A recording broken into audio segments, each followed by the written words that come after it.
Baik, begitulah tadi tuan-tuan dan puan-puan. Seperti yang kita janjikan, malam ini kita bawa Ketua Polis Johor, the one and only, Dato' Ayub Khan Maidi Piche. Dan bersama kita adalah Zainal Rashid Ahmad. Baik, sekarang kita dah pun mencecah 1.1, 1100. Okey, Abang Zainal, kita kick off malam ni, Abang Zainal. Kick off loh, sebab dia lebih friendly. Sebelum kita bermula dengan lebih lanjut, saya nak beritahu tuan-tuan, ini adalah antara tetamu yang paling susah kita nak jemput. Kerana Dato' Ayub Khan seperti tuan-tuan yang tahulah, padat dengan dengan jadual tugasnya. Beliau dengan PKP-nya, dengan menziarahi SJR dan sebagainya.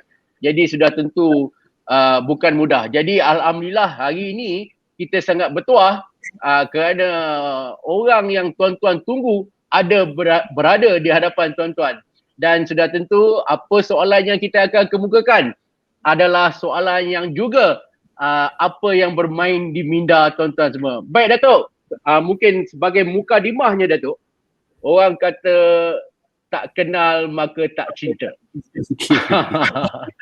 Selama ni kita hanya melihat Datuk dalam sidang akhbar dengan muka garang Datuk, dengan tegasnya cerita tentang tangkapan, cerita pasal serbuan dan sebagainya.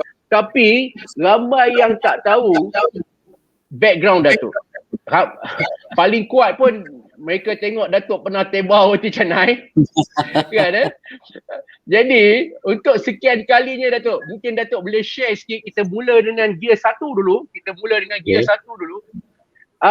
Boleh Datuk share sikit dengan kami, Datuk ni background Datuk, asal mana, sekolah mana, orang kampung Datuk nak dengar ni. Mungkin ada, silakan Datuk. Bismillahirrahmanirrahim. Assalamualaikum warahmatullahi wabarakatuh dan selamat malam. Terima kasih Saudara Syahril. Saya rasa dah banyak orang dah kenal dia pun kan. Kalau nak kata tak kenal tu saya rasa mungkin sedikit lah. Kalau cara saya bercakap sebagainya dah tahu dah saya ni memang asal daripada Kedah kan. So saya dilahirkan di pada tahun 1927 Julai 1996 di sebuah pekan kecil lah, Pekan Tanah Merah Penang Kedah. Lebih kurang 24 km daripada Alostar. So saya dibesarkan di situ, di Tanah Merah ni. Arwah bapa saya adalah seorang penjaga kedai makan lah. Kalau dekat Kedah ni dia tak panggil restoran, dia panggil kedai kopi. So kedai kopi Maidin. Kalau orang pergi Pekan Tanah Merah tu orang kenal lah. Kalau orang lama-lama ni sebut kedai kopi Maidin ni orang kenal lah. Bapa saya daripada zaman Jepun dekat situ lah. So saya dibesarkan di situ. Belajar pun di situ juga. Bapa saya ni memang ada sebuah kedai kecil lah, kedai kecil bukan kedai besar. So di situlah saya dibesarkan. Saya belajar di sekolah rendah tu, di sekolah rendah Haji Mat Syarif, sekolah di Alostar. Bapa saya hantar ke Alostar. Kononnya nak bagi belajar orang putih lah, cakap orang putih dan sekolah orang putih dulu kan. Darjah 1 hingga darjah 6, kemudian tingkatan 1 hingga tingkatan 5 saya di sekolah Syed Muhammad Al-Bukhari. Kemudian tingkatan 6 saya berpindah ke sekolah Syed Omar. Lepas tingkatan 6 saya masuk ke UKM lah.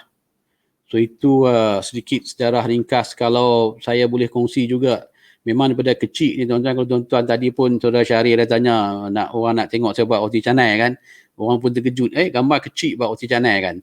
Saya dah mula start bantu arwah bapa saya dekat kedai makan yang ni. Sebab tu mula 10 tahun lagi.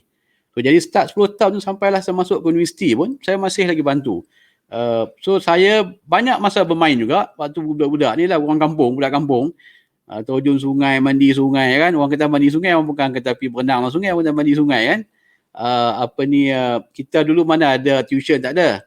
Balik sekolah, baling bag, pergi main kan. Pergi main bola, pergi sungai, terjun sana sini. So itulah.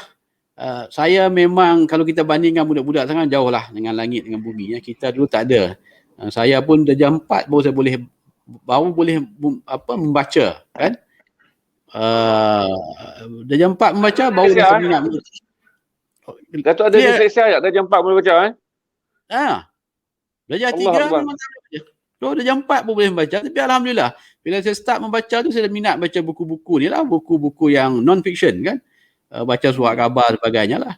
So jadi itulah kalau kita nak bandingkan zaman kita dulu dengan zaman sekarang jauh lah. So saya memang budak kampung, dibesarkan di kampung dan alhamdulillah lah kemudian kita belajar dekat universiti sebagainya lah. Tapi zaman muda, zaman orang kampung lah. Itulah sedikit sejarah. Datuk, ni dah 2,700 orang tu. Begitu cepat trafik masuk. Saya tahu ada beberapa benda saya faham. Kita tak akan minta Datuk jelaskan kerana dia masih dalam siasatan ataupun menjadi sensitif untuk Datuk cakap malam ni. Saya tak akan tanya kerana saya faham. Kita tak mahu menjejaskan siasatan polis. Kita tak mahu mengganggu apa-apa benda. Tapi saya tanya Datuk, bila Datuk pakai sangsaka biru dan Datuk bawa satu benda yang saya 27 tahun Datuk jadi wartawan. Dan saya ramailah yang saya sempat yang telah pun kembali ke rahmatullah pun ramai ketua-ketua polis. Tapi Datuk ada satu imej kebencian terhadap rasuah yang luar biasa. Apa yang sebenarnya tertanam Datuk? Datuk besar macam budak biasa macam saya je Datuk. Tak ada pun orang kampung biasa aja. Tapi kenapa Datuk dia tiba ada satu perasaan bahawa rasuah adalah satu yang sangat bahaya pada bangsa kita? Kalau kita tengok dalam sejarah, tak kiralah kita baca buku-buku sejarah dunia, kebanyakan negara yang hancur ni adalah rasuah. Kan sebab rasuah lah negara tu hancur. Dan dalam konteks agensi penguatkuasa, tak kira lah, saya bukan cakap dalam konteks agensi penguatkuasa lah.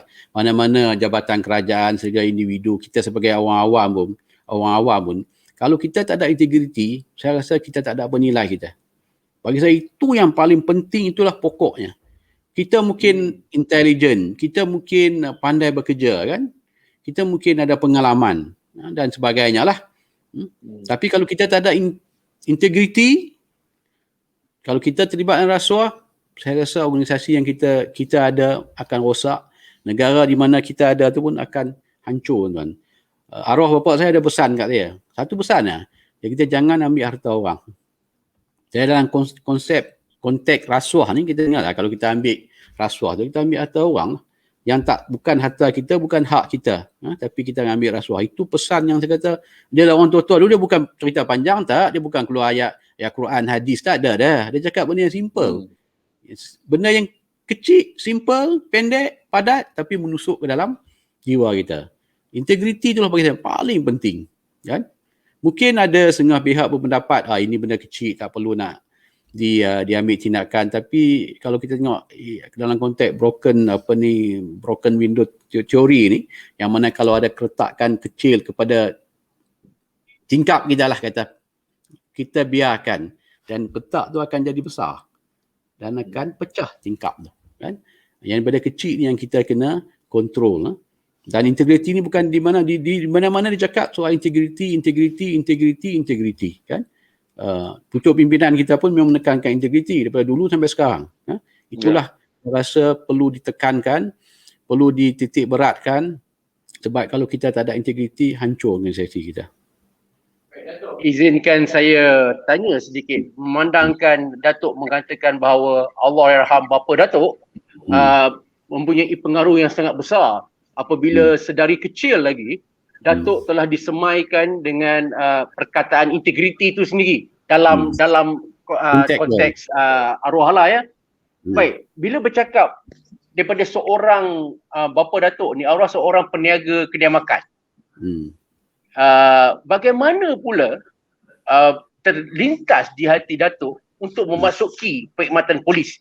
Ramai kalau kita tengok, kalau mak bapak kedai makan ni, anak-anak akan sambung teruslah, sambung buka kedai lagi. Tapi Datuk pula, dalam pada Datuk mengatakan bahawa pengaruh Allahyarham itu sangat kuat dalam pemikiran Datuk, tetapi Datuk memilih jalan untuk menyertai pasukan beruniform. Boleh Datuk share sikit bagaimana benda itu timbul, minat untuk masuk PDRM ni? Dia sebenarnya dalam keluarga saya ni tak ada pun yang masuk berkhidmat dalam perkhidmatan awal. Cuma abang saya ada seorang cikgu lah. Yang lain ni semua berjaga kecil-kecil lah, orang kata kedai makan ni lah kan. Abang saya, arwah abang ipar saya, kakak saya, dan sekarang ni mak saya masih lagi menjaga kan. So dan bapak-bapak saudara saya, kebanyakan majoriti semua menjaga. So yang mula memasuki perkhidmatan awal ni saya yang perintis saya masuk polis lah. Dan kalau kita nak kata, dah lah bila kita dah belajar, saya belajar kat universiti, bila keluar, keluar kita cari pekerjaan kan. Saya kalau ikut tu memang saya punya kecenderungan saya tu bukan nak masuk polis. Walaupun waktu dalam kat universiti tu saya join ROTO kan, Reserve Officer Training Unit, ditauliahkan pada tahun 1989 sebagai lieutenant muda. Jadi orang kata pasukan beruniform tu dah memang sebati dengan saya. Tetapi saya bila saya masuk universiti, saya punya bidang pengurusan perniagaan, major in finance. So, saya punya target tu saya nak kerja dengan bank. So tapi bila saya keluar universiti, saya minta bank sana, bank sini sebagainya, pergi interview sebagainya. So tengah duk tunggulah keputusan interview tu, dan pada masa sama saya bekerja di Penang sebagai part time di Penang. Tu kawan saya kebetulan tu nama dia Yazid. Dia kata, Ayub, jom kita ambil borang dulu. Mana ada pakai online, tak ada. Pakai isi borang, pergi ke IPD ambil borang untuk isi masuk polis tu. Saya kata aku tak minat masuk lah. Dia kata apa, dia pergi ambil borang tu, dia isi untuk saya. So bila dia isi, bila datang keputusan tu, saya dipanggil, dia tak dipanggil. Tu bila saya masuk polis pun, bila lepas interview dalam polis pun, saya ni senarai simpanan. So dapat surat lah. Dia kata, okey Encik Ayub, anda ni dalam senarai simpanan. Kalau ada calon lain tolak tu, anda akan dipanggil lah. So saya ingat, kita ni teruk sangat lah kan. Ni kan. Tapi Alhamdulillah, lepas tu adalah, mungkin ada rezeki kan. So bila saya masuk, start training kat Polapo tu, Disember 1991, dia bila saya start sebulan ke 2 bulan training, barulah yang kita pergi interview bank apa semua ni, panggil kan. Kata dapat, saya kata saya dah masuk polis, teruskan dalam polis lah. So itulah sejarah sikit macam mana saya masuk polis. Saya rasa mungkin background keluarga saya berniaga, tapi kita dah ada peluang untuk ni kan, dah masuk lah. Dulu kena nak kerja bukan senang kan. Itulah sedikit macam mana saya masuk polis, dan latar belakang bila interview semualah. So kita ni bukanlah orang yang teratas, yang terpilih ke atas tu kan, tak ada. Kita ni yang belakang kali ni. Tapi saya ingat pegawai yang telah memilih Datuk hari ini akan rasa bangga kerana walaupun dia pilih seorang senarai simpanan, tapi hari ini telah menjadi Ketua Polis Johor. Seorang yang juga telah menyumbang besar dalam gerakan anti terorisme di Malaysia. Kerana saya tahu, kata saya telah melihat Datuk begitu lama ketika saya menjadi editor, di mana kami mengejar Datuk untuk mendapat berita-berita anti terorisme, cegah keganasan militan Datuk pakar. Saya bersama dengan Datuk dalam siri perjalanan, dan saya tahu betapa kagumnya orang mendengar Datuk bercakap dengan foto-foto dengan video yang Datuk paparkan. Dan satu yang saya nak tanya Datuk lah tu, tak mudah untuk menangani rasuah. Terutama sekali Datuk saya tanya adalah tidak menjadi popular. Satu. Yang kedua saya tu, selama Datuk bekerja, pernah tak Datuk terima ancaman daripada ni, kita bercakap tentang penjenayah ni Datuk bukan kecil, skala dia sangat besar. Pernah Datuk menerima ancaman jenayah yang Datuk rasa bahawa diri, keluarga berada dalam keadaan terancam? Apabila saya bertukar ke Johor ni, memang fokus kita ketika tu adalah waktu yang mula-mula saya datang bulan 2 tahun lepas, Februari. Memang ketika tu kita dah lancarkan op pintas bersepadu selatan sebelum op benteng dilancarkan lah pada bulan 5 saya op benteng. So kita dah buat operasi, dan kita punya fokus tu memang kita tujukan kepada tekong yang membawa masuk penentang-penentang asing ni lah, khususnya di pantai timur Johor ni. Dia orang ni dah lama beroperasi, dan bila kita lancarkan operasi kita dan kita buat tangkapan di bawah yang terancang, kita sapu semua. Kita rampas bot dia orang sebagainya, termasuk tekong-tekong ni, termasuk agensi pegawai penguatkuasa agensi keselamatan kita tangkap kan, termasuk polis sebagainya. So memang ada maklumat yang mengatakan tekong-tekong besar ni yang khususnya ni Batam ni memang dah mula tak selesa lah. Dan ada juga yang mengatakan dia orang dah nak hantar orang untuk untuk mengambil tindakan pada saya lah kan. Itu memang saya ada maklumat, ada intelijen yang mengatakan benda-benda tersebut lah. Tapi bagi saya, bukan saya seorang lah. Pegawai-pegawai saya, pegawai polis yang lain pun sama. Memang kalau kita bekerja dalam konteks ini memang akan dapat ancaman lah. Kalau dulu dalam waktu saya dekat Bukit Aman di bahagian counter terrorism pun, banyak juga ancaman saya dapat. Ada orang kata ancaman tu tak ada orang kat Syria. Tapi yang dekat Syria tu dah hantar elemen dia ke sini. Orang Malaysia yang pergi ke Syria dah ancang untuk buat serangan di Bukit Aman sebagainya lah. Memang ada maklumat yang kita dapat sebagainya lah. So benda tu bagi saya dalam lumrah kerja polis saja, bukan polis sajalah, banyak ni custom sebagainya. Ancaman tu biasa. kita yang paling penting kita teruskan kita punya niat kita dengan ikhlas untuk memastikan kita dapat melaksanakan tanggungjawab yang diamanahkan kita dengan baik, sebaik-baik mungkin lah, insyaAllah. Baik, Datuk. Sejak tahun 1995, ni ramai orang nak tahu ni. Apabila Datuk menyertai bahagian counter terrorism ini, sebahagian besar perkhidmatan Datuk dalam polis diabadikan dalam cawangan khas, khususnya dalam memerangi pengganas. Ada satu rahsia yang ramai pihak di luar sana tak tahu, bahawa Datuk terlibat menyiasat 2 kes besar melibatkan tangkapan ke atas anggota Al-Qaeda yang terlibat di atas serangan World Trade Center pada tahun 1993 dan serangan kedua pada September 2001. Datuk terlibat ya. Ramai orang tak tahu Datuk yang tangkap Al-Qaeda tu, yang serang World Trade Center tu. Jadi untuk pertama kalinya, kalaulah boleh Datuk kongsi pengalaman Datuk menangkap anggota Al-Qaeda itu. Silakan Datuk. Yang pertama ni, kalau kita tengok sejarah serangan ke atas New York World Trade Center, yang pertama pada Februari 1993. Yang tu yang terlibat Ramzi Ahmad Yusof, Wali Khan. Bukan Ayub Khan, nama dia pun Khan juga. Tapi dia Wali Khan. Kan? So, dia orang buat serangan, dia orang letakkan ammunium nitrat dalam parking lot New York World Trade Center. Tapi kematian tak saja ada 6 orang. Impact dia kecil. Kan? So, dia orang ni, 2 orang ni, Wali Khan dengan Ramzi Ahmad Yusof, dia orang lari. Daripada New York tu dia orang pergi ke Pakistan dia orang pergi ke Filipin. Daripada Filipin dia perancang nak buat serangan, nak bunuh Pop John Paul sebagainya kat situ, lawatan dia. Kemudian Ramzi Ahmad Yusof lari ke Pakistan, dia ditangkap di Pakistan pada 1994. Wali Khan dia lari ke Malaysia. Dia pergi ke KL, kemudian daripada KL dia pergi ke Langkawi, dia nak buka restoran kat Langkawi, dekat Pekan Puah. Nama restoran tu Arabian Night, kan? So kita dapat maklumat dengan kerjasama dengan FBI sebenarnya lah, kata dia ada kat Malaysia. So kita buat operasi khas. Kita tangkap Wali Khan di Langkawi pada 11 Disember 1995 dan kita serahkan kepada US extradition dan dia pun telah menjatuhkan hukuman di US lah. Itu yang pertama, serangan ke atas New York World Trade Center. Kemudian pada Disember 1999 tu ada 4 orang elemen-elemen Al-Qaeda yang memasuki Malaysia lah.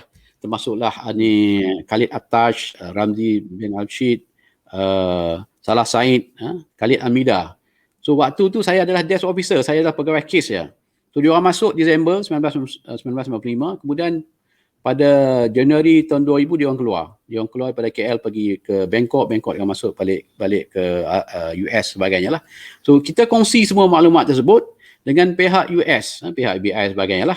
Itu Januari tahun 2000, setahun sebelum 911. So pada masa sama, siasatan yang di Malaysia ni saya teruskan buat. Itu yang kita dapat surface jadi SWAT dengan JI sebagainya lah. Dan apabila berlaku serangan ke atas New York World Trade Center pada 11 September, so lepas benda tu baru meletup sebagainya, dari situ kita dapat, dia orang ni pernah datang ke Malaysia. So kita kongsilah maklumat-maklumat yang tersebut dengan dia orang dan kita pun melancarkan operasi di Malaysia. Dan pada Disember tahun 2001 tu baru kita dapat kesan lah yang kumpulan jemaah Syamiah sebagainya termasuk Yazid Sufan lah. So saya terlibat dalam 2 siasatan yang melibatkan serangan ke atas New York World Trade Center. Yang salah seorang suspek kita tangkap pada Disember 1995 dan 4 ni yang inilah yang terlibat dalam bawa pesawat merempuh Pentagon sebagainya lah. White House sebagainya. Ini. Tu maknanya dia orang datang ke Malaysia, kita pantau, kita kongsi dengan US tapi US tidak berkongsi dengan dia orang, dengan intelijen dia orang lah. Itu menyebabkan dia orang gagal menyekat. Dan kalau kita nak baca cerita detail ni berkenaan dengan peranan cawangan khas ketiga tu lah, bahagian counter terrorism tu, ada banyak buku ditulis. Salah satunya The Looming Tower. Salah satu lagi The Black Banner. Dan kalau kita nak detail lagi, baca 911 Commission Report. Dalam tu semua detail peranan yang dimainkan oleh cawangan khas tiga tu lah, mana yang saya kat cawangan khas tu dan juga polis di Malaysia secara keseluruhan lah, dalam mengumpul, berkongsi intelijen dalam memantau aktiviti dia orang. Sebab tu kalau orang cakap dalam konteks intelijen dan operasi sulit khas ni, SB ni, cawangan khas ni memang antara yang terbaik lah. Orang puji kita. Sebab kemampuan kita untuk memantau dan mengambil tindakan ke atas elemen-elemen inilah. Haji, Itu sih. saya tengah syok ni. Saya nak sambung. Datuk, Datuk berjumpa dengan menyiasat dan kenal profil semua orang yang terlibat di belakang scene keganasan ni. Malah Datuk jumpa juga penganas-penganas yang baru belajar nak jadi penganas. Saya selalu berada dalam scene waktu Datuk bentang ni tu. Kata satu orang tu, Nordin Maktop ni, hebatnya Nordin Maktop ni, kalau dia jalan pergi kedai, kita berjalan pergi kedai dengan Nordin Maktop, sebelum sampai kedai pun Nordin Maktop dah boleh merekrut orang untuk menjadi pengebom berani mati. Ni disebutkan legasi Nordin Maktop. Datuk dah buat siasatan, boleh Datuk bagi tak profil mana Datuk rasa dahsyat dia ni sebagai pengaruh orang yang mempunyai cara yang paling licik, yang membentuk orang kata mindset rekrut teroris ni. Pasal semua teroris yang bernama besar yang ada ni sebelum kita berjaya bukan lumpuhkanlah, mendatakan gerakan terorisme ni, Datuk kenal semua. Siapa yang paling Datuk ingat paling berbahaya dan apakah MO dia? Yang paling berbahaya, yang pakar lah. Dalam JI ni yang paling berbahaya, paling pakar lah Dr. Azhari Hussein. Bekas penjara. Ni rakan perjuangan dengan Nordin Maktop. Itu yang paling bahaya. Sebab dia ni pakar menghasilkan, membuat bom. Dia belajar dekat kamp Al-Qaeda di Kandahar. So dia ni bukan pakar bom JI. Tak, dia ni pakar bom yang menjadi rujukan Al-Qaeda juga. So dia ni lah yang mengajar. Kalau kita ingat serangan ke atas USS Cole bombing tahun 2000 di Yemen. So dia yang terlibat dalam US Cole bombing tu, dia datang ke KL. Dekat Gombak tu ada apartmen satu. Jadi Nordin Dr. Azhari Hussein yang ajar dia orang macam mana nak buat bom sebagainya. Tu dia orang balik ke Yemen, dia orang buat serangan US Cole bombing. Dan yang semua serangan dekat Indonesia tu, Bali bombing 1, Bali bombing 2 sebagainya, semua diolah, digubah oleh Dr. Azhari Hussein. Nordin Maktop ni dia hanya pakar dalam merekrut. Bom pun dia boleh buat juga. Tapi pakar untuk rekrut orang jadi suicide bomber, Nordin Maktop. Dia ni kepakaran segi-segi apa? Dia menggunakan ayat Quran. Dia salah tafsirkan ayat Quran untuk menjustifikasikan untuk melakukan serangan bunuh diri sebagainya lah. Macam saya selalu cakap lah, kita kata bunuh diri, dia orang kata mati syahid. Kan? Mati syahid dapat 72 bidadari, titisan darah pertama yang jatuh ke bumi, terus masuk syurga kan. Tak perlu nak hisap sebagainya kan. Macam-macam lagi lah. Kan ayat-ayat Quran ni yang digunakan untuk meyakinkan sasaran-sasaran untuk menjadi suicide bomber. Sekarang pun banyak lagi. Kalau kita tengok dekat itu yang Jemaah Ansarul Daulah dekat Indonesia ada bagi tanggapan-tanggapan baru yang dibuat. So dia punya skrip tu sama je. Datuk, boleh saya sedikit sikit? Datuk kata Datuk dah bertemu ramai pengganas-pengganas yang ni bukan tahap kecil ini tahap general punya. Penjenayah yang terlibat ngebom World Trade Center, pengganas seperti Dr. Azhari Hussein yang memang pakar bom. Datuk terlibat menangkap ramai pengganas-pengganas luar yang masuk ke dalam Malaysia.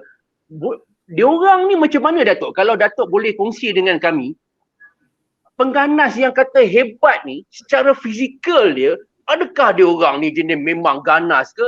Ataupun kalau kita tengok muka pijak semut pun tak mati ke? Ataupun kalau kita tengok tu macam ustaz-ustaz ke? Atau memang ganas dah ada macam perempuan-perempuan ada boleh cerita kat kami yang tak tahu ni. Setakat pengalaman Datuk berhadapan dengan pengganas-pengganas level wahid ni, diorang ni macam mana orang dia tu? Majoriti pada dia orang memang tidak ada dia macam tadi Syahrir pun cakap, ni tak ada, ni bukan macam gangster punya muka, tak ada badan berketul-ketul, tak ada. Dia orang ni kalau macam contohnya macam arwah Muklas yang dah meninggal tu lah, termasuklah Nordin Maktop sebagai Azhari, orangnya memang lembut. Orang takkan percaya kalau kita bercakap dekat luar, kawan-kawan ni takkan percaya, ini kami tak percaya saja. Kalau kata dia terlibat tak percaya sebab karakter dia memang lembut, tapi hati dia orang keras. Dia orang yakin apa yang dia buat tu betul. Sebab tu macam termasuklah tokoh-tokoh Jemaah Islamiyah masih lagi ada macam Abu Bakar Bashir sebenarnya. Orangnya memang lembut, cakapnya lembut. Dia bukannya keras, tak. Dan itulah menyebabkan, dan dia orang punya akhlak dia orang ni kalau orang tengok di luar memang bagus. Tak, kita susah untuk nak counter balik. Kalau kita nak katakan dia tak betul, dia memang orang takkan percaya. Pengikut dia takkan percaya. Sebab karakter dia memang lembut. Inilah ciri-ciri yang orang kata Khawarij moden ni. Yang mana kalau kita tengok dia punya dai hitam, kan, malam-malam dia orang akan sembahyang, baca Quran. Tapi Quran ini orang baca dekat ni hukum, dia tak masuk dalam hati dia orang. Kan? Sembahyang tak tinggal, baca Quran tak tinggal, dai hitam, kan? Ni Khawarij moden ni. Kan? Tapi hakikatnya dia orang terlibat dalam aksi-aksi keganasan. Cara dia orang tafsir Al-Quran lain, salah tafsir Al-Quran untuk menjustifikasikan tindakan dia orang untuk membunuh orang yang tak berdosa, orang yang tak sealiran dengan dia orang. Itulah. Banyak ni ciri-ciri Khawarij moden ni ada sangat banyak, kan? Tu kita umat Islam jangan mudah terpedaya. Kita tengok dia, nampak serban besar. Bukan kita nak untuk orang serban, tak, kan? Faham. Hitam, semayang, baca Quran, apa semua, kan? Semayang tahajud malam-malam, tak tidur, apa semua, kan? Tapi dalam tu tak ada. Dia punya pengisian tu kosong. Itu Khawarij yang kita bimbang, Khawarij moden yang orang panggil. Itulah ciri-ciri dia. Datuk, tahap yang paling Datuk pernah investigate lah, yang Datuk kata berjaya mencegahnya. Apa yang plan yang Datuk rasa yang rakyat perlu tahu? Tadi Datuk sebut Ansar, sekejap lagi saya akan tanya Jemaah Ansari ni. Cuma saya nak tanya Datuk adalah apa rancangan yang paling dahsyat yang pernah mereka cuba yang Datuk rasa tak boleh diterima di akal lah. Memenuhnya mereka rancang yang Datuk dapat cegah, sebab Datuk dapat cegah banyak, Datuk dapat investigate banyak, semua dah Datuk dapat. Dan Datuk kata apa yang rakyat perlu tahu yang sampai ke tahap itulah orang-orang ni sebenarnya sedang merancang level keganasan. Kalau kita tengok dalam konteks Jemaah Islamiyah, sebab dia orang punya kolaborasi dengan Al-Qaeda tu memang mantap. Sebab tu saya kata kalau dalam antara kumpulan-kumpulan pengganas ni, yang paling berbahaya adalah kumpulan Al-Qaeda dan kumpulan gabungan Al-Qaeda. Kalau di Malaysia ni, kalau dulu Jemaah Islamiyah lah. Kalau di Afrika tu dia panggil apa ni? Al-Shabaab dan Islamic Maghrib. Adalah 2-3 grup yang sana. Dan kalau di Filipin, ASG sebagainya. Bila ada gabungan dengan Al-Qaeda ni, dia orang ni memang ada kepakaran. Dari segi kepakaran, dia orang pakar buat bom sebagainya. Dari segi ideologi, dia orang mantap. Dan dari segi kewangan, dia orang mantap. Jadi dia orang dapat merancang serangan-serangan yang berskala besar lah. Kalau macam di Malaysia ni, JI dulu, dia orang dah beli baja Yuria bertan-tan, 3-4 tan untuk buat serangan ke atas kedutaan kedutaan US di Singapura sebagainya. Pernah untuk dia buat rancangan untuk serang kapal-kapal yang melalui perayaan Selat Melaka sebagainya. Pernah dia merancang untuk melancarkan serangan ke atas tentera-tentera US yang berlabuh, tentera Navy yang berlabuh di Port Klang sebagainya. So itu antara perancangan-perancangan yang dirancang, dan alhamdulillah dengan intelijen yang kita ada ni, kita dapat mengesan daripada peringkat awal dan kita dapat menggagalkannya. Itu yang dalam kumpulan JI. Kalau dalam kumpulan Islamic State pun, yang kita banyak tangkap sejak 2014 tu, memang dia nak buat perancangan. Dia nak dah buat IED sebagainya, ball bearing dengan pistol sebagainya, nak buat serangan ke atas waktu Oktoberfest sebagainya. Bahan letupan dibuat di Pasir Putih ke Pasir Mas Kelantan, nak dia bawa ke KL serangan. Tetapi kita dapat pintas dia orang. Dia orang dalam perjalanan nak ke KL, kita dapat pintas, kita dapat tangkap dan dituduh di mahkamah dan disabit di mahkamah, kan? Ada yang dah beli pistol sebagainya lah. So perancangan-perancangan ni kalau kita tak ada intelijen yang kuat, dah berlaku dah. Tapi setakat ni alhamdulillah di Malaysia ni, dalam konteks serangan keganasan yang saya rasa lepas 2001 tu, kita dapat gagalkan semuanya. Kecuali yang sebelum itulah, yang KMM bunuh Joe Fernandez, dia buat serangan dekat kuil Hindu di Pudu, kan, rompak bank sebagainya. KMM itu kita tak ada intelijen awal, tapi yang selepas tu kita lagi maksud saya lebih lagi mantap kita punya tu lah. Kita dapat kesan awal, dapat gagalkan serangan di peringkat awal. Datuk, kita ambil satu soalan daripada pembaca ni. Mereka menanyakan kenapa Malaysia ni menjadi sasaran ataupun tempat pensinggahan pengganas-pengganas hebat ni. Punyalah berpuluh negara lain di dunia. Mengapa Malaysia ni dijadikan transit ataupun tempat pengganas-pengganas ni singgah. Sehingga at one time ada negara mendakwa kita pula yang supply pengganas ni, Datuk. Sebagai orang yang duduk dalam E8 counter-terrorism, kami nak dengar malam ni. Kenapa mereka pilih Malaysia? Malaysia ni mesra. Ayat dia mesra kan. Itu salah yang luar lah. Tapi kalau tengok Malaysia, dekat Malaysia ni kita ada semua. Cakap lah. Kalau dalam konteks elemen-elemen yang ekstremis yang ada kaitan dengan kumpulan-kumpulan dikaitkan dengan Islam lah. Dia orang ni, kita jangan kata kaitkan dengan Islam, yang mengaku sebagai memperjuangkan Islam lah. So dia orang tengok Malaysia ni cantik. Dia orang datang, dia orang nak semayang, makanan halal, nak masjid semua ada. Kita punya internet, banking system kita. Rakyat kita secara umumnya memang kita ni mesra. Sebab tu kita ada banyak pendatang asing kat sini kan. Bila kita nak ambil tindakan pendatang asing, orang marah pula kan. Bila kita nak sekat orang asing masuk, orang marah pula. Sebab memang itu budaya kita. Dan itu yang pertama. Yang kedua, memanglah dari segi hubungan tu banyak kedudukan geografi Malaysia dia pun di antara tengah-tengah ni. So kalau dia orang nak pergi ke selatan Thailand pun boleh, nak pergi ke Indonesia pun senang, nak pergi ke selatan ke Filipina pun senang, duduk tengah-tengah kan. So dan kita pun banyak berhubung pelajar-pelajar kita belajar dekat negara-negara Arab yang kebanyakan yang pergi kan. So boleh berbahasa Arab. So, itu yang antara daya penarik yang menyebabkan elemen-elemen ni suka datang ke Malaysia. Kita punya rejim visa kita pun agak terbuka sikit kan. Banyak negara-negara yang tak perlu visa datang ke sini ataupun visa on arrival sebagainya kan. Kita tak terlalu rigid. Sebab itu ramai yang suka datang ni lah. Tok, saya nak tanya tu dekat Datuk. Datuk ada sebut tentang Jemaah Ansari tadi tu. Boleh Datuk beri tak? Saya rasa ni benda baru saya dengar. Mungkin saya termiss. Tapi Datuk beri lah malam ni untuk jadi general knowledge pada 6,000 orang menonton tentang perkara baru. Maksudnya selepas saja JI, kita ada pula ISIS. Lepas ISIS kita ingat dah okey dah. Tapi Datuk ada mention Jemaah Ansari ni. Jemaah Ansarud Daulah.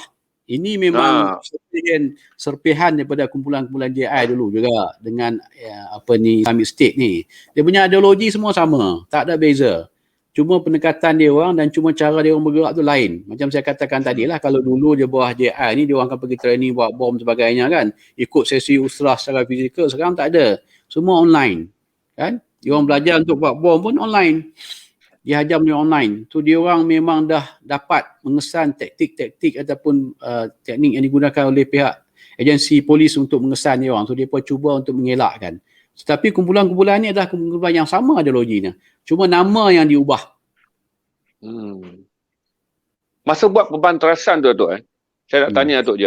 Datuk tangkap ramai lah anak-anak remeh ni. Saya panggil orang yang berminat. Masuk ada kawan saya pun Datuk tangkap je. Kawan sekolah saya pun tak sangka dia jadi teroris sebab dianggap sebagai yang paling baik di dalam kami di kalangan sekolah. Sebenarnya Datuk kan, orang jenis mana yang selalunya akan kena manipulate dan kemudian dia masuk dalam kumpulan teroris ni? Kalau orang individu yang menjadi sasaran. Kebanyakan kalau kita tengok dulu dalam konteks Jemaah Islamiyah lah. Kebanyakan yang nak masuk kumpulan yang terjebak lah kita kata. Dia orang ni memang niat dia orang baik. Dia orang nak belajar agama. Macam dulu dia pun nak cari guru agama kan. Dia orang ni mungkin yang orang kata dalam umur 30-an kalau lebih baru nak berjinak-jinak lah. So dia orang nasib dia orang tak baik. Dia orang jumpa dengan ustaz-ustaz ni lah. Ustaz-ustaz ni kalau kita tengok secara surface yang saya katakan tadi memang cantik orangnya. Cara dia cakap pun lembut, cara dia hurai ayat Quran, cara dia petik ayat Quran, cara dia akhlak yang ditunjukkan tu memang menarik. So jadi dia orang nak cari agama, nak belajar agama dengan dalam, dia orang pergi kat guru-guru yang salah. Dan dia orang ni niat dia orang baik. Itu yang pertama. Yang kedua itu dalam konteks JI lah. Tapi kalau dalam konteks Daesh ni yang kita tangkap, Islamic State ni, kebanyakan kita tangkap ni orang yang bermasalah. Ada masalah dengan keluarga, ada masalah dengan isteri, ada masalah dengan girlfriend, boyfriend, ada masalah dengan masyarakat, ada masalah dengan dadah. So dia orang nak cari satu jalan pintas untuk mencapai syahid, nak berjihad, nak syahid, so nak capai cepat. Orang kata nak masuk syurga, jalan pintas lah. Itu kebanyakan yang dalam kumpulan Islamic State. Sebab tu kalau kita bandingkan antara suspek-suspek kita tangkap waktu kumpulan Jemaah Islamiyah dengan Islamic State ni lain sikit. Orang yang Jemaah Islamiyah ni dia punya asas agama dia ada sebab dia dididik. Dia orang pergi usrah sebagainya. Usrah, tamrin, Dia sebelum tu selepas tahun baru dia berbaiah. Tapi yang grup yang menyertai Islamic State ni, dia orang tak ada asas. Dia orang hanya bagi internet belajar nak jadi mati syahid ni. Nak mati syahid nak dapat 72 bidadari, kan? Itu yang kerja dia orang. Itu beza dia orang. Tapi niat dia orang baik. Jumpa tok guru yang salah dan kaedah tu tak betul.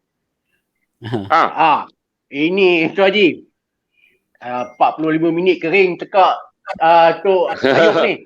Sebab Banal, kita nak pergi soalan panas ni. Kita nak cakap tentang kritikan dan kecaman yang Datuk Ayub terima. Ada kata Tok Ayub, okey tu? Okey. Tok, at one time Datuk digelar Syiah, Datuk digelar Wahabi, Datuk digelar itu, digelar ini. At one time Datuk dianggap orang yang kejam sampai budak universiti yang simpan buku keganasan je pun. Bukan pegang M16. Bertahun-tahun kena penjara. Ada juga. Itu kalau cakap dalam konteks orang Islam. Yang bukan Melayu pula. Sakit hati betul lah. Bila Tok Ayub ni pergi tangkap LTTE lah apalah. Diorang kata LTTE bukannya kejam. Ini Datuk resis. Amboi. Macam-macam tu. Datuk tangkap orang Islam. Datuk digelar macam-macam. Wahabi, Syiah apa semua. Bila tangkap yang bukan Islam, yang bukan Melayu, dianggap resis. Ini kita untuk penonton garasi ni nak tahu ni. Sebagai orang yang bernama Ayub Khan Maidin Piche, selain menerima ugutan bunuh berbentuk fizikal, ugutan berbentuk mental ni.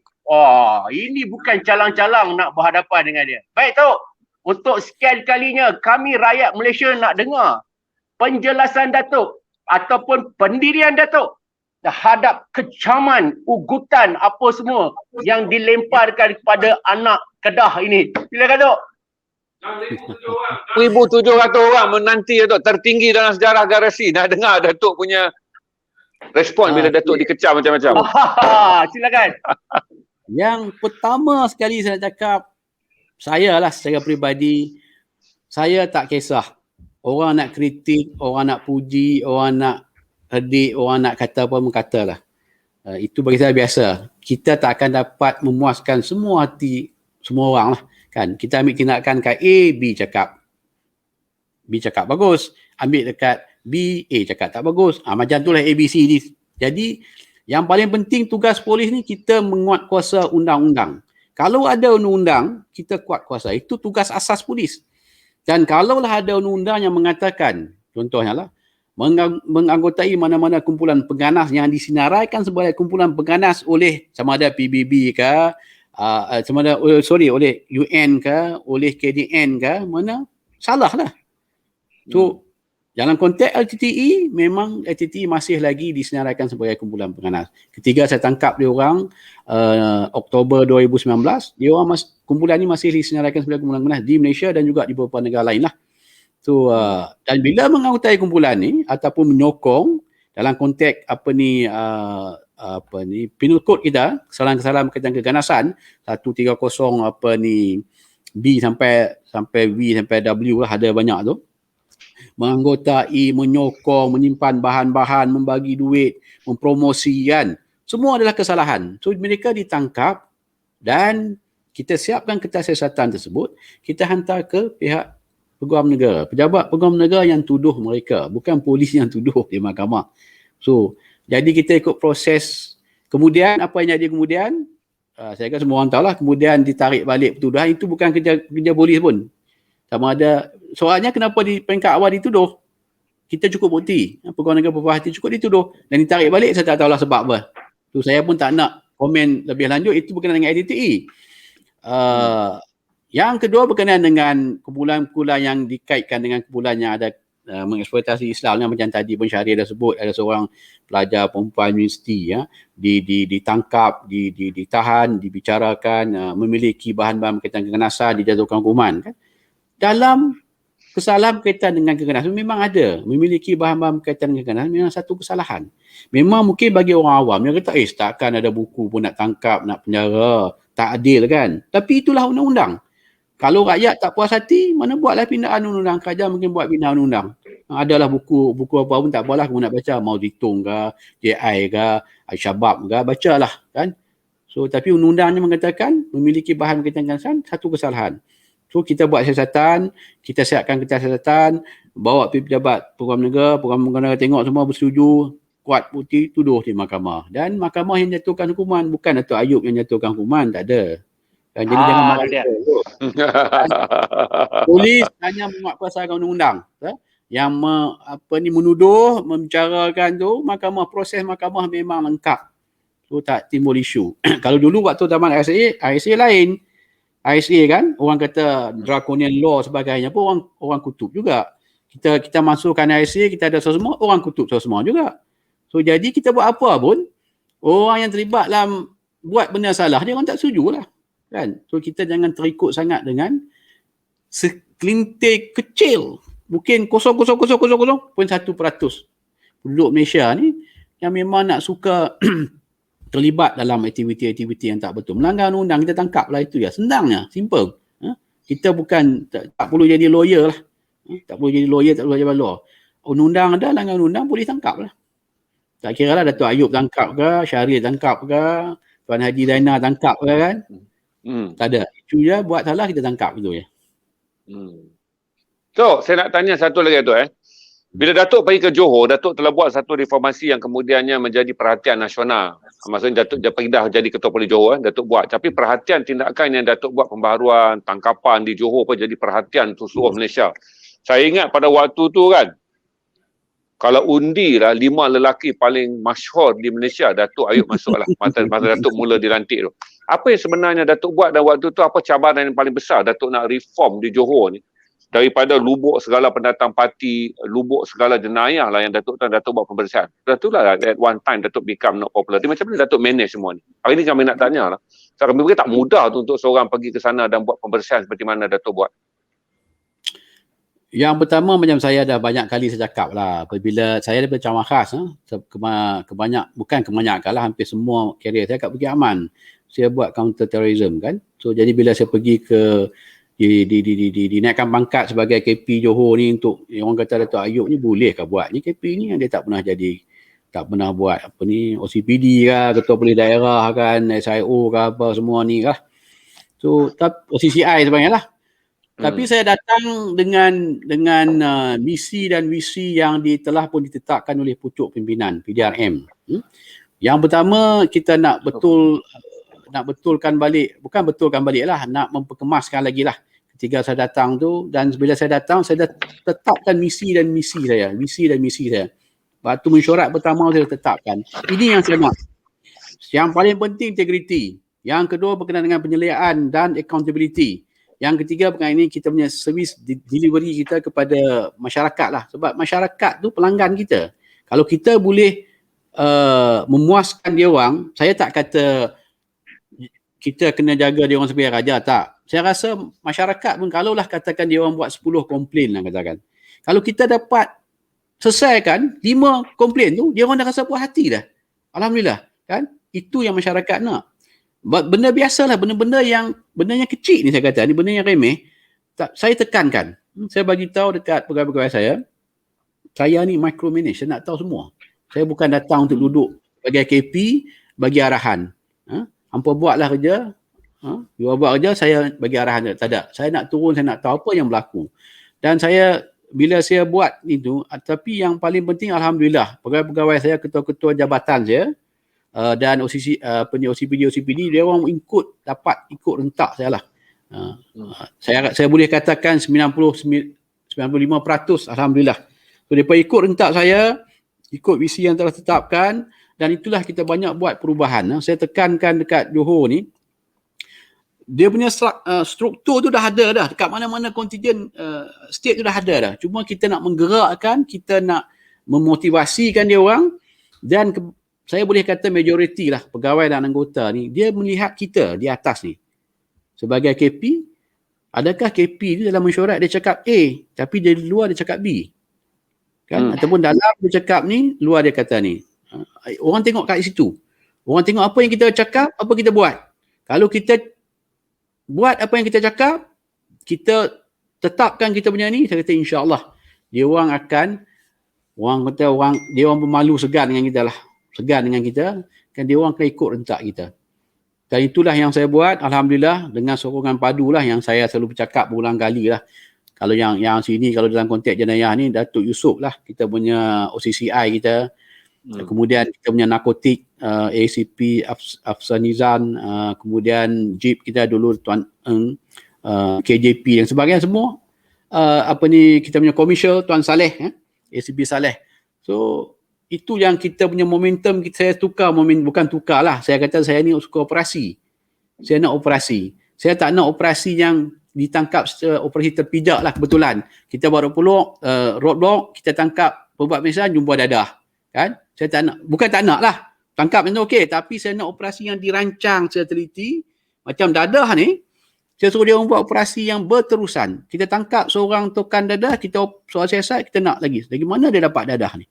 Sebab tu antara kejayaan paling besar di Johor ni adalah dalam konteks narkotik. Ya. Ingat awal tahun ni kita rampas dadah yang paling besar lah dalam sejarah Malaysia dalam konteks yang lain lah. So itulah momentum yang ada dan saya yakin kalaulah kita sebagai pemimpin ni kita dapat menetapkan kita punya visi dan misi kita dan kita buktikan kita buat apa yang kita cakap, insya-Allah saya kata pegawai bawah ni akan ikut kita. Datuk, itu orang kata ketua polis ni kalau bertugas di Johor ni cabaran dia lain macam tu. Pertama sekali Tuanku Sultan ni orang kata kalau tengoklah masyarakat tengok orang yang garang, baginda ni dilihat orang yang straight. Bahkan banyak juga kes-kes orang menggunakan nama istana dan sebagainya supaya polis tidak ambil tindakan. Baik, kita nak tahu tu sebagai ketua polis Johor, masa mula-mula Datuk diminta ke Johor, dah tentu Datuk kena menghadap Tuanku. Apa pesanan Tuanku? Ni sebab orang kata kalau Johor ni Tuanku ni sangat garang kan, nak kerja dengan Johor ni kena best lah. Macam mana? Boleh share dengan kami? Yang pertama saya lapor diri 24 hari bulan Februari lah kan. So dalam seminggu yang kedua tu saya ada titah menghadap oleh Kebuah Duli Tuanku. Kebuah Duli Tuanku Sultan Ibrahim bin Almarhum Sultan Iskandar. So saya menghadap Tuanku dan alhamdulillah lah saya pun tak pernah menghadap Kebuah Duli Tuanku Sultan Johor sebelum ni Sultan Ali adalah. So tapi alhamdulillah waktu pertemuan pertama tu pun saya nampak selesa. Tuanku ni walaupun tadi Syahri cakap garang sebagainya kan, memang garang lah. Tapi orangnya memang selesa. Bila dia titah dengan kita, Tuanku titah, kita selesa. Dia nak cuba nak selesa. Kita dah tahu, kita pun gabra, kita pun takut sebagainya kan. So, saya ingat lagi Tuanku titah Tuanku tu waktu saya sampai sebelum saya duduk dari kerusi Tuanku suruh duduk tu, Tuanku kata, Datuk, Datuk punya nombor badan ni G12007 Datuk. Datuk ni James Bond dengan dia. Itu kita saya terkejut kan. So itu mukadimah dia. Saya kata ampun Tuanku, patut kebetulan dia nombor badan, nombor polis tu G12007 tapi patut bukan James Bond. Patut laman ISB tapi patut buat counter terrorism. Tapi alhamdulillah titah Tuanku paling mudah, paling senang lah. Maksud dia kata, Datuk buatlah apa Datuk nak buat kat Johor ni. Pastikan Johor ni selamat, aman, tenteram, rakyat dia semua okey kata. Kalau Datuk nak bantuan, Datuk sembah maklum dekat saya akan bantu. Dan Tuanku bagi sokongan padu kepada saya lah, kepada kontijen Johor ni. Ini bukannya benda baru. Sokongan Kebuah Duli Tuanku Sultan Johor ni kepada institusi polis di Johor ni memang mantap. In fact, masjid yang kita ada pun masjid Tuanku Laksmana pun Tuanku Kebuah Duli Tuanku yang sumbangkan sebagainya, memang banyak. So alhamdulillah tak ada pun timbul masalah. Saya buat operasi macam-macam, banyak orang cuba menggunakan nama Kebuah Duli Tuanku Bila saya semua maklum, kita tak ada Datuk buat lah. Banyak operasi yang saya dah buat, tak ada pun masalah, Alhamdulillah. Perjalanan saya lancar, sokongan saya dapat daripada Kuala Juri tuanku memang mantap. Daripada MD pun mantap, daripada Exco pun mantap, semua mantap, Alhamdulillah. Lancar saya punya kerja kat Johor ni, Alhamdulillah. Datuk, lepas saja kita tengok banyak operasi selain pada orang biasa, penjenayah juga terjejas banyak operasi dia dalam COVID ni, Datuk. Di Johor macam mana MO dia orang sana, Datuk? Kalau dah tahu pub dibuka, saya rasa yang Datuk nampak arah aliran penjenayah di Johor sekarang. Selepas mereka kekurangan pendapatan atau hasil tak dapat pendapatan daripada bisnes konvensional dia. Apa berlaku di kalangan MO penjenayah sekarang, Dok? Saya rasa MO ni di semua tempat hampir sama. Semua kontijen, semua state lah hampir sama. Kalau kita tengok dari segi dia punya kadar jenayah pun turun. Kalau di Johor ni dia punya kadar jenayah kita turun. Kalau daripada 1 Januari sampai sekarang ni 37% jenayah indeks turun.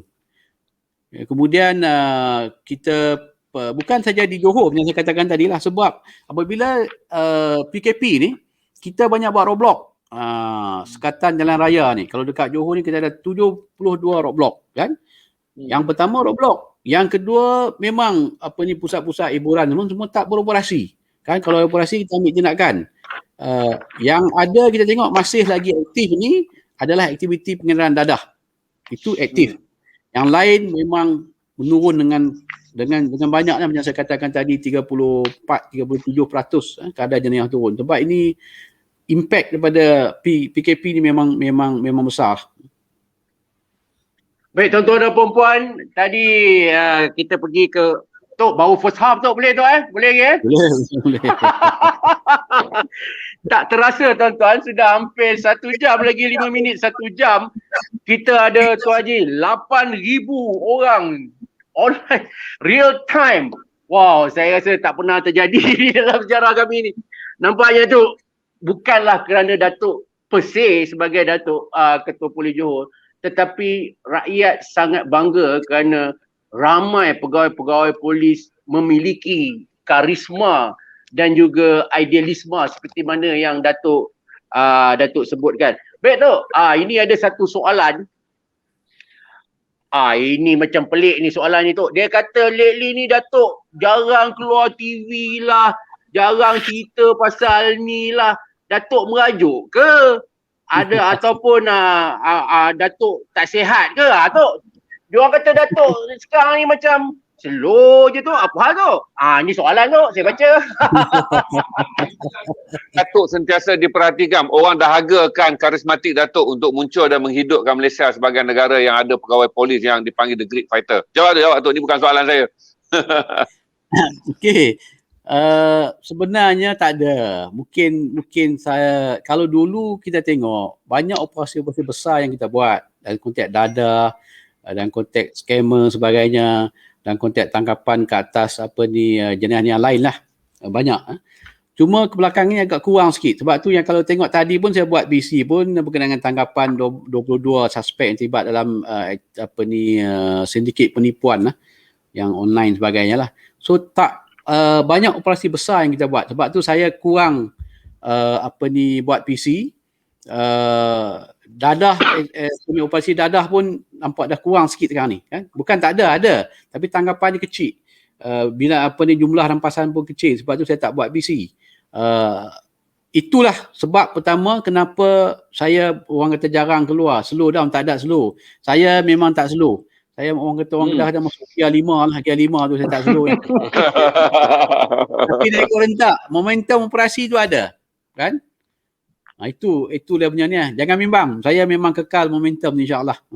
Tu dia. Jangan bimbang. Datuk Ayub memberi penegasan. Maknanya takkanlah kita bukan cari populariti Datuk ya. Betul. Ya benar, silakan. Ini satu soalan lah tu. Saya pun kagum je. Anak, kalau belah Kedah tu jangan marahlah, anak mama tu canai lah dia berkata. Pasal Khan ni belah Kedah kami panggil mama. Betul. Datuk tak kecil hati ni. Dia sekolah pun orang tahu. Mesti orang panggil mama. Saya nak bagi Datuk suggestion kepada semua orang. Ni soalan tip Datuk. Ramai orang sekarang ni, ramai orang merungut, patah kaki. orang mongut hilang kandak, kita kata patah kandak perniagaan. Tapi Datuk ada banyak banyak benda yang Datuk boleh tip kan. Saya pun terkejut bahawa Datuk membesar di Sekolah Haji Mat Syarif, kemudian mengaji pun di Syed Omar dengan hanya bapa seorang penjara peniaga roti canai. Datuk ada karismatik begini. Datuk boleh bagi tip lah kepada orang-orang yang ada sekarang ni bahawa Datuk adalah yang muda-muda, bagaimana membina karismatik diri.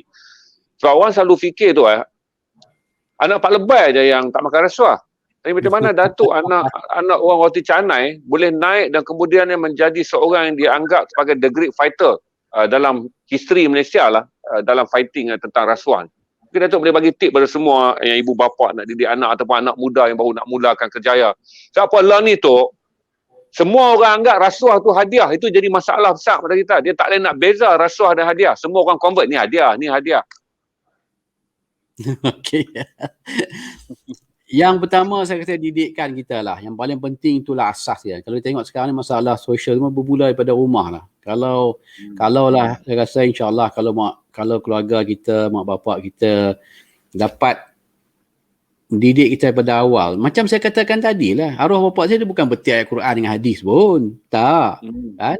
Dia cuma cakap benda yang ayat yang paling simple. Dia kata kalau harta orang kamu jangan ambil. Itu bukan hak kamu. Dia saja convert dalam konteks rasuah lah. Kalau kita minta rasuah itu bukan hak kita. Itu bukan duit kita. Kan? Kita mengenai orang lagi lah kita ambil ni. Benda yang kecil. Yang kedua, saya rasa didikan agama. Itu yang paling penting lah. Kita bukannya kata kita ni perfect, tak buat salah, tak ada. Semua orang ada buat salah. Tapi kita kena ikhlas. Kata. Kalau kita tak ikhlas, habis. Kan? Keikhlasan tu penting. Kan? Kalau kita kerja kerana Allah, kalau kita buat apa pun kerana Allah, kalau kita ingat apa yang kita buat di dunia ni, kita seolah-olah kita menanam. Kita menanamlah. Tanam padi ke, tanam apa, pokok pelam ke, apa ke. So hasil yang tu di akhirat nanti. So apa yang kita buat kat dunia ni memang akan ada kaitan dengan akhirat. Ada kaitan dengan bila kita mati, kita masuk dalam kubur nanti. Jadi kalau kita pegang benda yang simple tu saya kata, insyaAllah kita akan takut. Tapi kalau kita beranggapan, oh aku ambil rasuah ni tak apa. Esok okey lah tu aku tobat lah kan. Aku pergi haji ke, pergi Mekah balik mai, okey lah tu kan. Ataupun aku ambil dia rasa aku buat pondok ke bagi rumah anak yatim kan. Kita menganggap tak apa. Kalau kita menganggap macam tu, tak adalah. Tapi kalau kita nak ambil rasuah, kita takut kalau aku ambil rasuah ni, aku bagi anak bini aku makan, jadi darah daging dia orang, kan? Apa nak jadi? Benda yang simple macam tu pun cukup. Kalau kita faham, kalau kita dapat ni, insyaAllah. Kan? Tapi kalau kita tak ingat benda tu, kita tak ingat dosa dan pahala, kita tak ingat hidup dan mati, kita tak ingat akhirat esok, kita tak ingat neraka dan syurga, habislah kita. Benda yang simple lah saya bagi. Tak payahlah kita nak pening-pening kepala nak quote Al-Quran dan hadis ini pasal rasuah, tak ada. Simple macam tu cukup. Saya rasa itu yang paling penting. Dan kita kena ingat, macam saya katakan tadi lah, kalau kita ni masih lagi anggap rasuah macam Tuan Haji cakap, rasuah tu biasa sebagai hadiah, kita akan hancur. Kita mungkin kalau tengok negara-negara lain, mungkin mereka dah ke depan. Kan? Kalau kita nak ke belakang, buatlah benda-benda macam ni, kita akan ke belakang lah. Orang dah ke depan, kita dah. Orang dah masuk gear 4, kita dah masuk gear reverse pula dah. Kan? Kita bandingkan kita dengan negara-negara lain. Dalam konteks polis lah tengok. Kalau sekarang dah 214 tahun polis ni kan. Cuba kita bayangkanlah sebagai pegawai anggota polis. Kita bayangkan pengorbanan polis-polis dulu lah. Dah 214 tahun ni. Saya ingat ada dekat 1,800 kot yang terkorban bertempur dengan komunis. Sampaikan kita punya bekas IGP dulu, Tan Sri Abdul Rahman Hashim 1994, Tan Sri Ko Chong Kun yang ketua polis Perak kan. Kita ada tak kita pergi berperang, bertempur dengan komunis? Ada tak dulu panggil PPH, masuk hutan kan, 2 bulan, 3 bulan PPH dulu lah, pasukan polis hutan. Sekarang BGA kan. Ada tak? Tak ada. Kita ada bertempur dengan ni lah, penyamun macam mana? Ada lah mungkin. Tapi kalau orang dulu berkorban nyawa. Mereka sanggup korbankan nyawa dia orang untuk mempertahankan agama, bangsa dan negara. Tapi kita sekarang ni, kita buat benda-benda yang tak elok lah. Bukan semua, segintir kecil. Ada yang buat ni kecil. Yang kecil ni yang kita kena bentras habis-habisan agar imej kita tak tercalar. Bila orang cakap yang 1-2 orang ni lah menyebabkan imej polis ni rosak. Kan? So kalau kita dapat ingat benda tu, sejauh besar mana pengorbanan pegawai-pegawai anggota polis dulu lah. Ya. Mana yang kita sekarang ni tak ada pun. Kita tak bertempur pun. Kita tak ada pun kata nak masuk hutan sampai 2 bulan, 3 bulan tak ada. Kan? So ingat yang itu cukup. Sebab tu kita kena jaga ni kita punya uniform ni. Ni integriti lah apa semua kan. Jaga kan. Maruah kita kat situ lah. Itu pandangan saya lah. Mungkin ada orang setuju, ada orang setuju. Dah bercakap pasal Johor ni, baru-baru ini polis Johor mengejutkan ramai pihak apabila berentas negeri masuk sampai ke Selangor mengejar Datuk Niki dan juak-juaknya. Ini ramai orang terkejut. Ui, apa ni sampai masuk tempat orang? Kan mungkin ramai yang tak faham. Mereka ingat mereka tu, wah ini lain macam. Okey, mungkin boleh sentuh sikit tau perkembangan kes Datuk Niki dan juga to justify sampai polis Johor meredam. Mungkin ramai yang tak faham kan. Mungkin untuk sekian kalinya mungkin Datuk boleh explain mengapa pihak polis Johor sampai terpaksa masuk ke negeri orang untuk boleh ceritakan sikit tu? Yang pertama, siasatan kita bermula apabila ada 2-3 report di Johor lah. Satu di Pontian, satu lagi di Kulai tak silap je. Yang menyebabkan kes penipuan biasa je. Pembelian melalui online, penipuan online, handphone tak silap je. Kerugian dia dalam 1,000 lebih je. Tetapi 1,000 lebih je asalnya. Biasa, 2 report ada. So apa yang membezakan, saya minta pegawai JSJK saya, pegawai komersial saya lah. Untuk, biasanya kalau kes-kes komersial ni kita hanya siasat first layer ya. Masuk first layer ni maknanya duit tu masuk mule account. Kita tak pergi lagi fasa 2, fasa 3. Dari mana duit daripada mule account tu masuk syarikat ke individu sebagainya. Saya minta dia orang buat itu.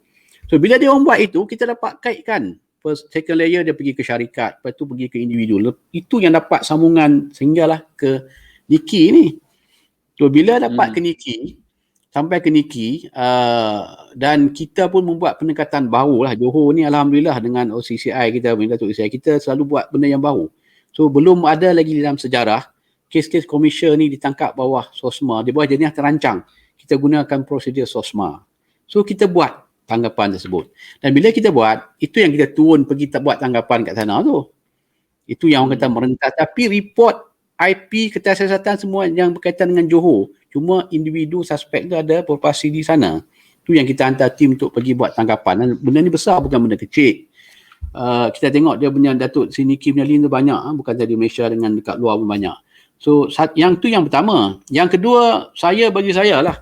Sekarang ni, tak macam dulu. Dulu kalau orang cakap jenayah ni, kita pergi rompak bank. Semua orang tembak, pam, pergi rompak bank. Dapatlah mungkin 100,000 kan.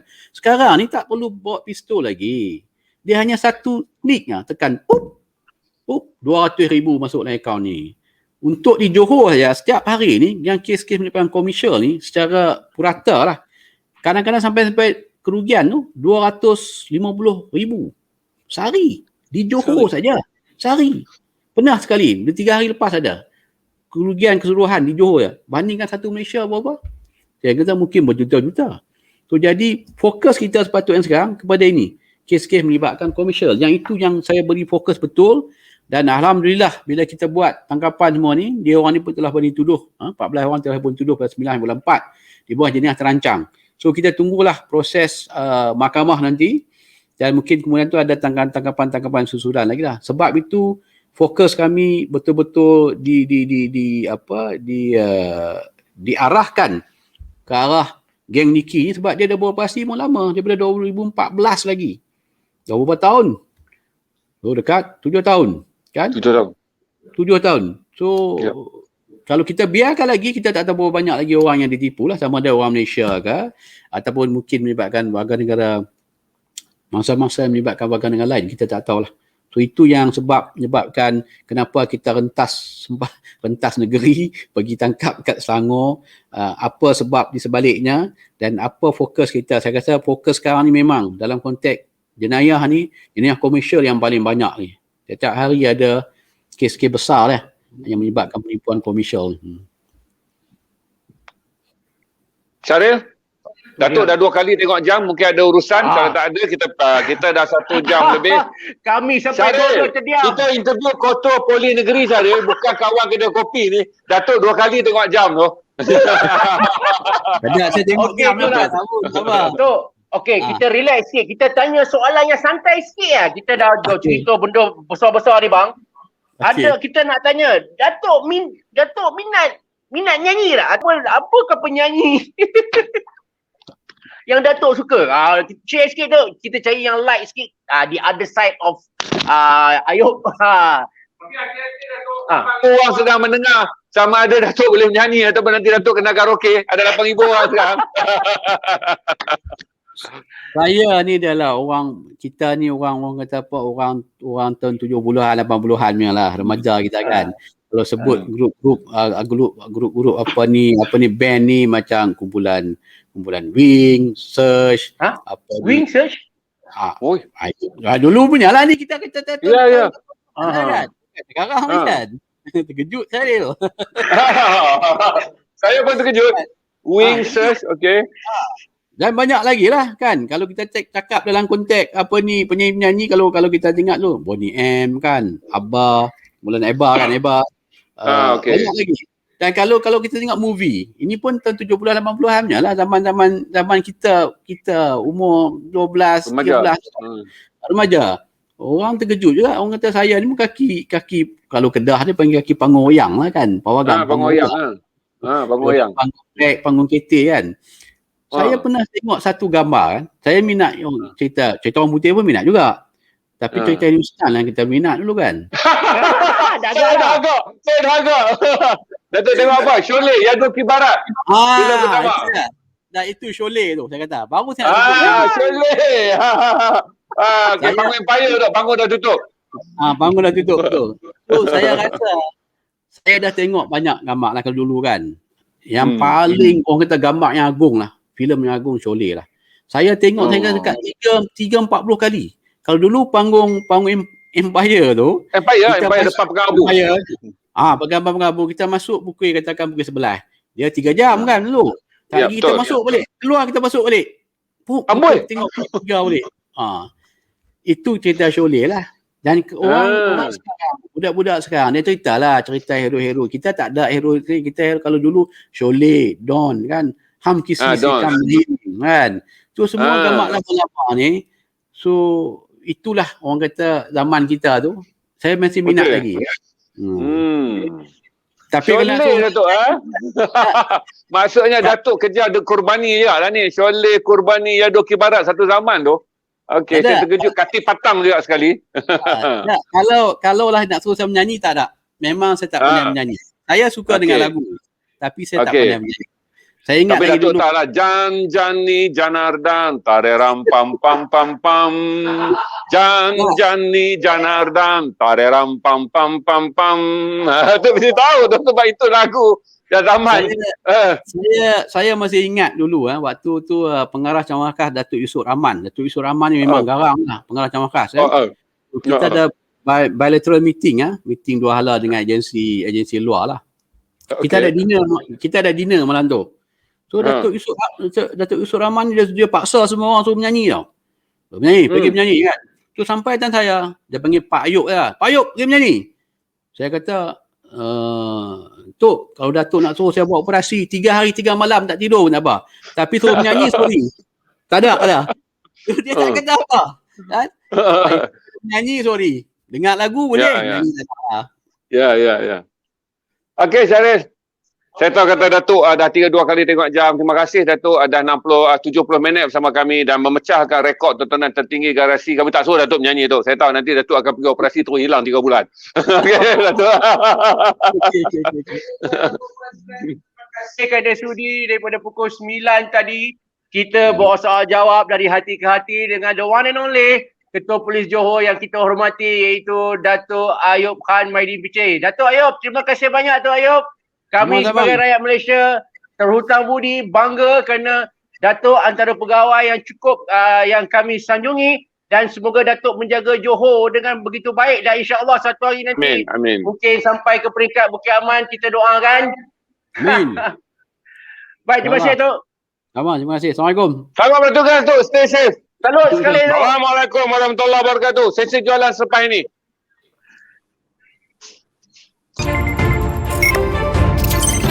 Tahu